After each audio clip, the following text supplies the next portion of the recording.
하나님께서는 말라기 선지자를 통해서 이스라엘 백성들에게 이렇게 말씀하셨습니다. 그들이 하나님을 괴롭혔다고 하셨습니다. 이스라엘 백성들이 하나님을 괴롭혔다, 그렇게 말씀하셨습니다. 얼마나 무서운 말씀입니까? 여러분, 하나님께서 이 시간 우리에게 너희가 나를 괴롭혔다, 그렇게 말씀하시면 얼마나 두렵겠습니까?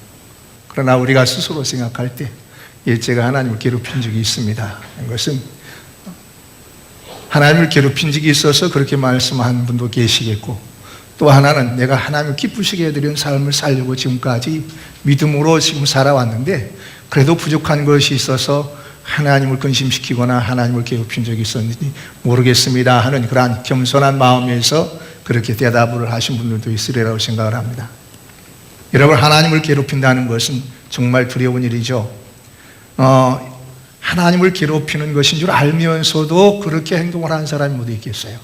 내가 말하고 내가 행동하는 것이 하나님을 괴롭게 해드리는 일이다, 그렇게 알면서도 그렇게 행동하는 사람이 있다면 그건 정말 나쁜 사람이겠죠. 정말 악한 사람이라고 할 수밖에 없겠죠. 그러나 그런 것을 알면서도 그렇게 행동하는 사람은 없으리라고 생각합니다.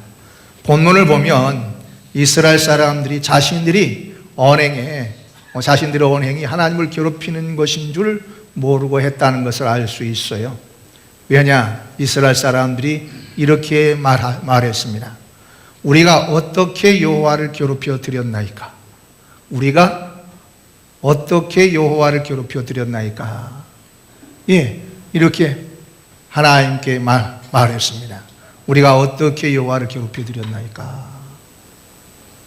우리 하나님께서 이렇게 말씀하셨습니다. 모든 악을 행하는 자는 여호와의 눈에 좋게 보이며 그에게 기쁨이 된다 하며 또 말하기를 정의의 하나님이 어디 계시냐 함이니라. 너희들이 이렇게 말한 것이 곧 나를 괴롭힌 것이다 라고 하나님께서 말씀하신 것입니다. 여러분, 모든 악을 행하는 자는 여호와의 눈에 좋게 보이며 그에게 기쁨이 된다고 생각하는 그 자체가 하나님을 괴롭게 해드리는 일입니다. 왜냐하면 하나님은 악이 조금도 없는 분입니다. 불의도 조금도 없어요. 악을 미워하시는 분입니다. 죄를 미워하고 불의를 미워하시는 분입니다. 조금도 없어요. 털끝만큼도 없습니다. 믿습니까? 하나님은 악한 분이 아니에요. 하나님 불의하시는 분이 아닙니다. 그런데 하나님께서 모든 악을 행하는 자 여호와의 눈에 그걸 좋게 보고 또 그것을 기쁨으로 삼는다면, 그들과 함께 기뻐한다면 하나님 선하신 분이 아니죠. 근데 이스라엘 백성들은 그렇게 생각을 했어요. 하나님은 모든 악을 행하는 자를 좋게 본다, 그리고 그들과 함께 기뻐한다, 그렇게 생각을 했습니다. 또 그들이 말하기를 뭐라고 말했는가 하면은 정의를 행한 정의의 하나님이 어디 계시느냐, 그 말이에요. 의롭게 행하시는 하나님이 어디 계시느냐, 공의의 하나님이 어디 계시느냐, 그렇게 말하는 겁니다. 여러분, 하나님이 어디 계시느냐? 하나님의 존재를 부정하는 거죠. 하나님의 계심을 부인하는 것은 그러한 말 아니겠어요? 여러분, 하나님 계시죠? 영원부터 영원까지 계시는 분, 어제도 오늘도 내일도 변함없이 영원토록 동일하신 분, 그분이 누구예요? 하나님 아니십니까? 그런데 그 하나님의 존재를 부정하고 들어요. 부인합니다. 하나님 계시지 않는다 라고 부정하고 또 부인합니다. 이보다 더 큰 악이 어디에 있겠어요? 그래서 하나님은 하나님 존재조차도 부정하는 그들에게 누구를 보내느냐? 하나님의 사자를 보내십니다. 왜 하나님의 사자를 보내십니까? 그들을 심판하시는 데도 의미가 있지만은 이스라엘을 사랑하시기 때문에, 그들을 사랑하시기 때문에 사자를 보내겠다고 말씀하시는 것입니다. 사자가 와서 하는 일이 뭐예요? 하나님께서 하신 말씀을 전해줄 뿐만 아니라 또 하나님의 아들이 오시는, 예수 그리스도께서 오시는 그 길을 예비하는 거 아니에요. 그러니까 하나님의 사자를 보내시겠다고 말씀을 하십니다.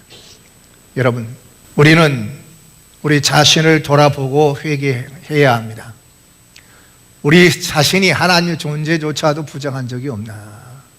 우리 하나님께서 악을 행하는 자들을 좋게 보시는 그러한 분이라고 생각한 적은 없는지 우리 스스로 한번 생각해 봐야 합니다. 우리 자신을 돌아보고 회개해야 합니다. 이스라엘 사람들이 왜 하나님의 존재를 부정하는 말까지 합니까? 하나님이 그들의 눈에 보이지 않고 그들의 손으로 만질 수 없기 때문입니다. 하나님이 영적인 분입니다. 영적인 분이기에 우리가 눈으로 볼 수도 없어요. 손으로 만질 수도 없습니다. 우리가 어떤 오감으로 이렇게 느끼거나 그런 분이 아니다 그 말입니다. 영적으로 느낄 수 있는 분이지 우리가 오감으로 육체적인 어떤 것들로 느끼고 만지고 그런 존재가 아니다라는 그 말입니다. 여러분 지금 하나님 여러분 안에 계시잖아요. 여러분과 함께 계시잖아요. 주님이 내 안에 있습니다. 무게가 느껴져요? 여러분 한번 생각해 보세요. 그런데 하나님이 우리와 함께 하시고 주님이 내 안에 계신다고 하는데 여러분 달아보세요. 체중이 올라가 보세요. 얼마나 늘었는지 못 느껴요. 느낄 수가 없어요. 아셨어요? 못 느껴요. 그런데 이스라엘 사람들은 눈으로 보는 걸 더 좋아하고 손으로 만지는 걸 좋아하고 자들이 오감으로 느끼는 걸 더 좋아한다고 말입니다. 그래서 하나님이 없다고조차 하는 거예요. 예, 하나님이 없다고 합니다. 이게 하나님께 괴로움을 드리는 일이죠. 그리고 그들이 생각하는 대로 말하는 대로 악인들이 형통하고 있다고 저들이 생각하고 믿고 있기 때문입니다. 악인들이 더 잘 배요. 하나님을 잘 섬긴다고 생각하는, 사실은 그렇지 못하지만, 하나님을 잘 섬기지도 못하지만 자기들보다도, 하나님의 백성인 자기들보다도 악한 사람들이, 이방 민족이 더 잘 된다, 우상을 섬기는 사람들이 더 잘 된다고 생각을 하고 있어요. 그래서 정의의 하나님이 어디 계시느냐, 악인의 형통을 보고만 계시는 것이 아니냐, 그렇게 저들이 말하는 것입니다. 왜 하나님께서 그들을 징벌하지 않느냐, 악한 사람들을 왜 징벌하지 않느냐는 겁니다. 여러분, 이렇게 말하는 것이 하나님을 괴롭게 하는 것임을 그들은 몰랐어요.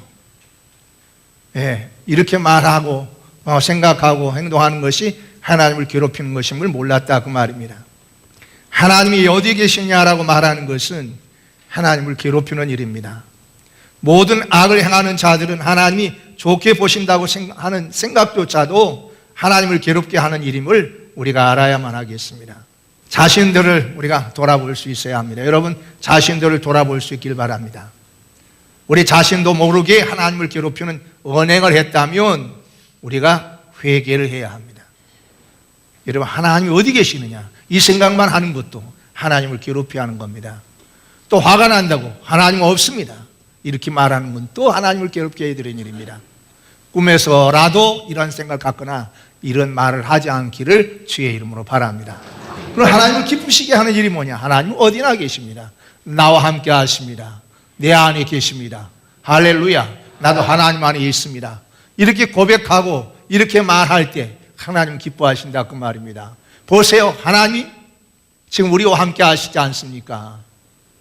하나님께서 저 아름다운 나무 꽃들도 지으시고 그 나무 잎도 흔들게 하시지 않습니까? 이렇게 말할 때 하나님 기뻐하신다 그 말입니다. 근데 여러분, 직분 가운데 어떤 직분이 참 좋은 직분 같아요? 목사, 장로, 권사, 집사, 어떤 직분이 좋은 것 같아요? 예? 그런데요, 이 레위 사람들에게 하나님께 이제 우리가 이 느헤미야서를 보면 레위 사람들에게 맡긴 일들을 보면 이런 직분도 있어요. 찬양하고 감사하는 직분이 있어요. 어떤 직분이요? 찬양하는 직분이 있잖아요. 찬양하는데, 그죠? 찬양하는데 찬양하는 직분이 있는데 감사하는 직분이 있어요. 감사하는 직분. 감사하는 거예요. 하나님 앞에 서서 감사하는, 그게 직분이야. 감사하는 게. 하나님께서 이런 깨달음을 주셨어요. 감사하는 직분이라 이런 것이다.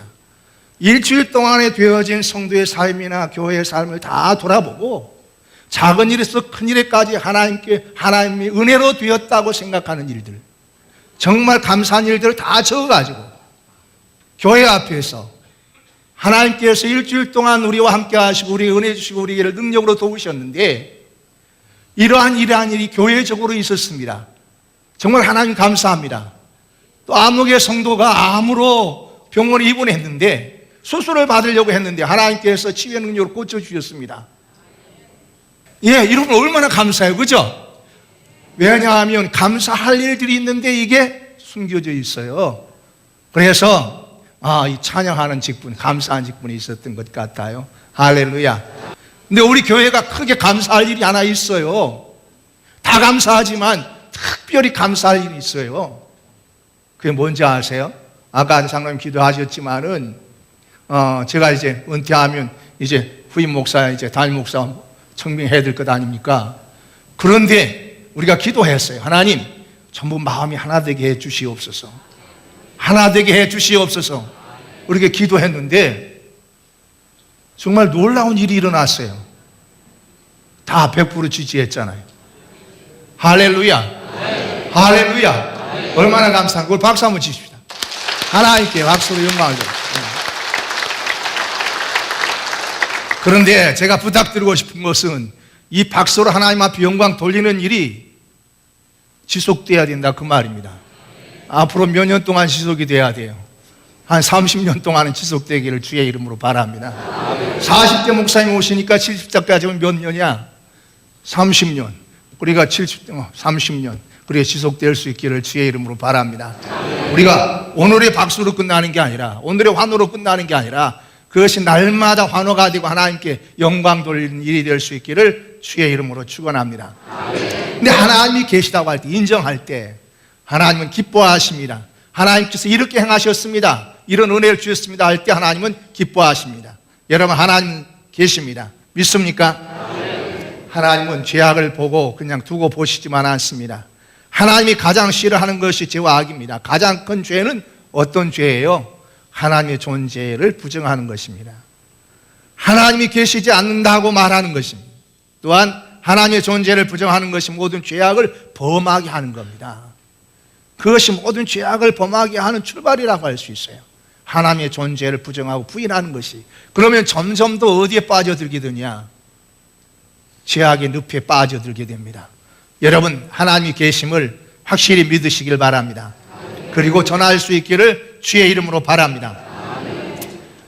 시편 53편 1절 말씀을 한번 보도록 하겠습니다. 어리석은 자는 그의 마음에 이르기를 하나님이 없다 하도다. 그들은 부패하며 가증한 악을 행하며 선을 행하는 자가 없도다. 자, 그들은 부패하며 뭘 행한다고 그랬어요? 가증한 악을 행한다고 그랬어요. 하나님이 없다고 하는 사람은 어리석을 뿐만 아니라 가증스러운 자고, 그리고 악을 행하는 자다.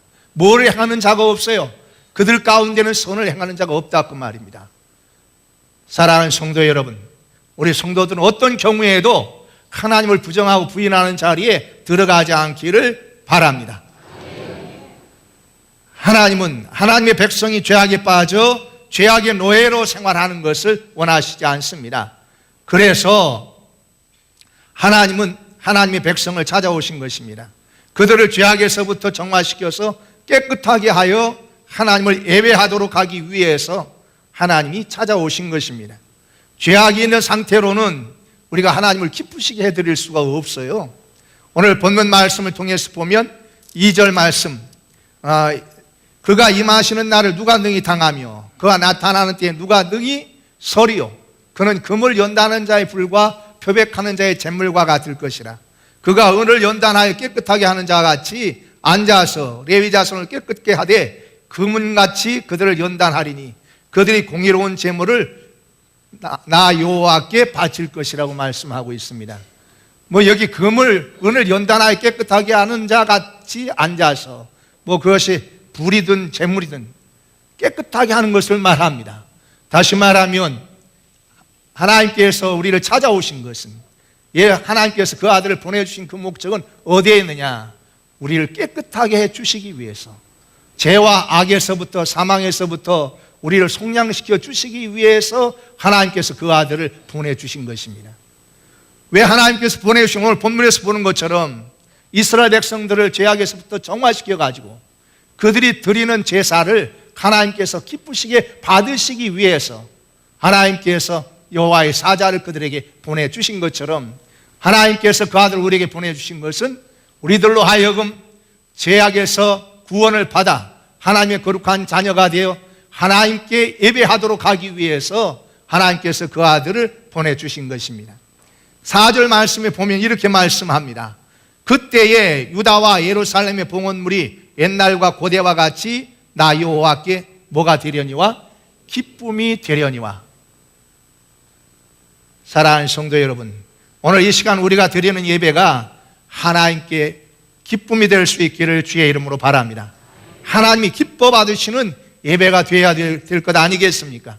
그러기 위해서는 우리가 죄와 모든 악을, 허물을 하나님 앞에 다 회개하고 아들의 피로 깨끗하게 씻음을 받아서 정결하게 되어야 하는 것입니다. 하나님은 죄악을 싫어하십니다. 멀리하십니다. 그러므로 우리가 죄와 악을 가진 채로 하나님 앞에 나오면 하나님은 우리를 거절하십니다. 받으시지 않습니다. 그러나 회개할 때 받아주십니다. 회개하고 그 피로 씻음 받을 때 하나님께서 우리를 받아주십니다. 우리를 용납하십니다. 우리의 예배를 기뻐 받으십니다. 죄악으로부터 깨끗하게 되기 위해서는 우리를 깨끗하게 하기 위해서 금을 연단하는 자의 불과 표백하는 자의 잿물과 같이 되신 그 주님을 우리가 항상 의지하고 신뢰하고 그 주님의 이름으로 항상 하나님 앞에 나와야 합니다. 그리고 하나님께 주님의 이름으로 모든 일을 행하여 영광 돌리는 그러한 삶을 살아야 합니다. 하나님은 죄악을 두고 보시지만 않습니다.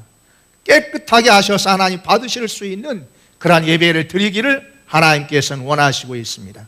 무엇으로 깨끗하게 할 수 있습니까? 잿물로도 깨끗하게 할 수 있는 것이 아닙니다. 무엇으로 깨끗하게 할 수 있어요? 예수님의 피로만 우리가 깨끗함을 받을 수 있습니다. 여러분, 예수의 피로 날마다 씻음을 받아 깨끗한 하나님의 자녀들이 될 수 있기를 주의 이름으로 바랍니다. 하나님은 하나님의 계명을 준수하기를 바라십니다. 하나님은 하나님이 선택한 하나님의 백성이 어느 공동체보다 강하고 평화를 누리는 공동체가 되기를 원하십니다.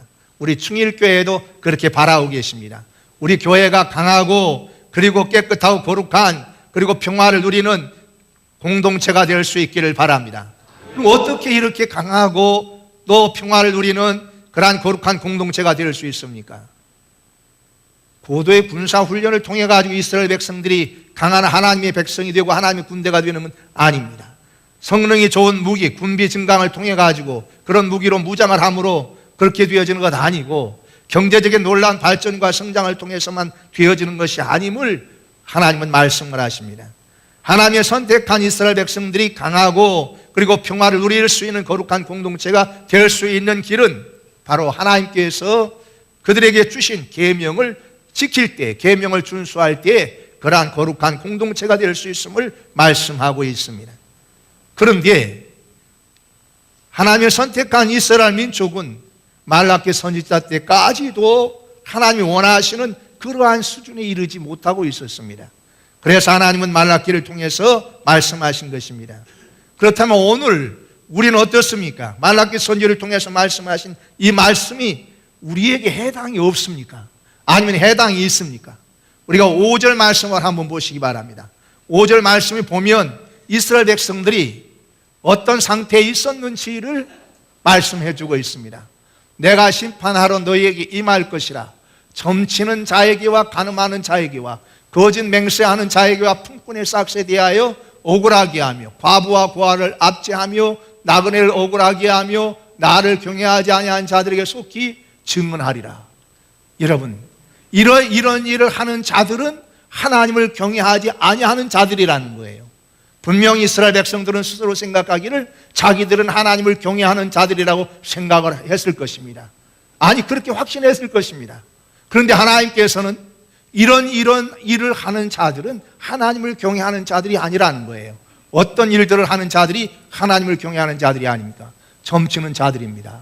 오늘날 우리나라에 점쟁이들이 얼마나 많아요. 우리 충주에도 점쟁이가 얼마나 많은지 몰라요. 또 간음하는 자들입니다. 성적인 질서가 얼마나 문란합니까?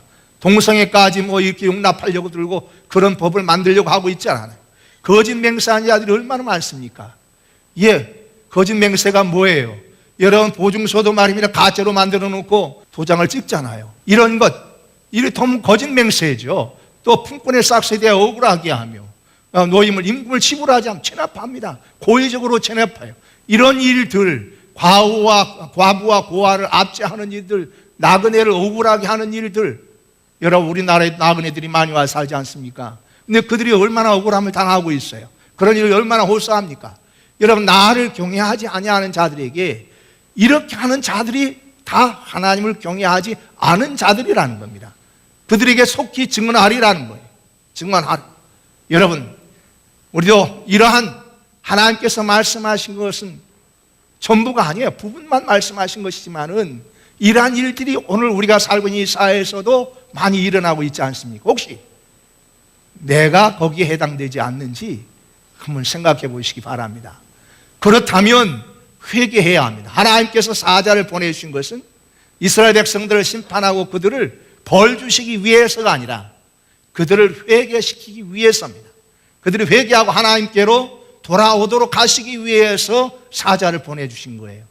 하나님께서 그 아들을 왜 보내주셨습니까? 우리를 사랑하셔서 멸망하지 않고 무엇을 얻도록 하기 위해서, 영생을 얻도록 하기 위해서 그 아들을 보내주신 것입니다. 우리를 사랑하셔서 보내주신 것입니다. 믿습니까? 우리를 사랑하셔서 우리를 구원하시기 위해서, 우리에게 영생을 주시기 위해서 그 아들을 보내주신 것입니다. 여러분, 그런데 이처럼 하나님을 잘 경외하기 위해서는 앞서 말씀드린 이 모든 것들이 바로 하나님 계명 가운데 있는 겁니다. 계명을 지키게 되면 이 모든 것들은 다 지키게 되는 것입니다. 우리와 해당 사항이 없게 되는 거죠. 하나님께서 주신 계명을 우리가 지킬 때에 우리는 강하고 그리고 평화를 누릴 수 있는 거룩한 공동체가 될 수 있음을 하나님 말씀하고 계시는 것입니다. 주님이 오신 것은 왜 오셨어요? 우리를 구원하여 하나님의 자녀가 되게 할 뿐만 아니라 하나님의 말씀을 준수하는, 하나님의 계명을 준수하는 그러한 백성들이 되도록 하시기 위해서 오셨습니다. 사랑하는 성도 여러분, 하나님의 계명을 준수할 수 있기를 주의 이름으로 바랍니다. 요약한다면 서로 사랑할 수 있기를 주의 이름으로 바랍니다. 내 이웃을 내 몸처럼 사랑하는 것, 그것이 바로 하나님의 계명을 잘 지키는 길입니다. 우리가 지금 사랑의 쌀 나누기를 하고 있습니다. 1년 동안의 삶을 돌아보면서 우리가 나 아닌 다른 사람을 사랑한 적이 부족하다. 그러면 성탄절을 맞이하면서 우리가 그 부족한 것을 조금이라도 우리 스스로 채울 수 있기를 주의 이름으로 바랍니다.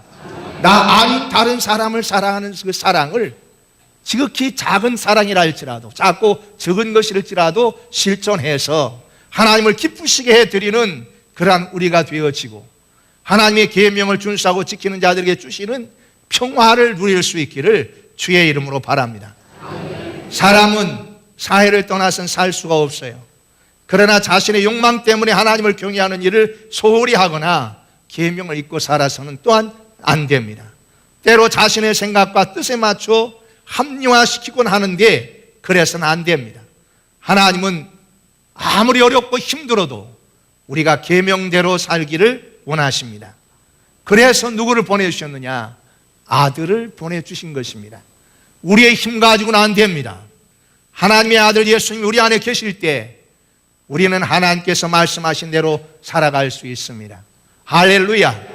우리 안에 영생이 있을 때 우리는 하나님을 찾습니다. 하나님이 기뻐하시는 일을 보다 더 열심히 행하게 됩니다. 자신을 돌아보고 하나님을 기쁘시게 하는 삶이 어떤 것인지 그것을 찾아내고 그 찾아낸 것을 삶에 옮길 수 있기를 주의 이름으로 바랍니다. 하나님을 기쁘시게 하는 삶, 그 삶은 바로 하나님께서 말씀하신 계명을 준수하는 것입니다.